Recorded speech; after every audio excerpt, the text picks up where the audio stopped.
Assalamualaikum warahmatullahi wabarakatuh. Hai, saya Ang, kembali di Smart Slide. Kali ini Smart Slide akan coba bahas 4 unsur penting yang harus disiapkan dalam membuat sebuah presentasi. Apa aja sih yang harus disiapkan? Oke, kita coba cek ya di video ini.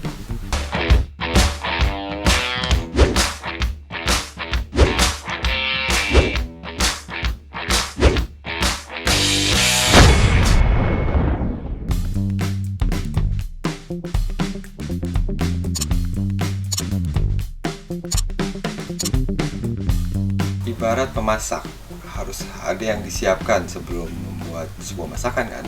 Nah, sama seperti halnya slide, ada ingredient atau bumbu atau unsur-unsur yang harus disiapkan dalam membuat sebuah presentasi tentunya. Nah, yang harus disiapkan yang pertama adalah backgroundnya. Background seperti apa sih yang harus disiapkan? Kita akan coba bahas satu persatu ya nanti. Kemudian color atau warnanya, warna seperti apa yang menarik untuk dilihat dalam sebuah presentasi. Kemudian jenis teks atau font seperti apa yang akan kita pergunakan nanti. Dan yang terakhir adalah image atau picture atau gambar seperti apa yang bagus, yang keren untuk ditampilkan dalam sebuah presentasi. Kita akan bahas semuanya dalam dunia Smart Slide. Check it out.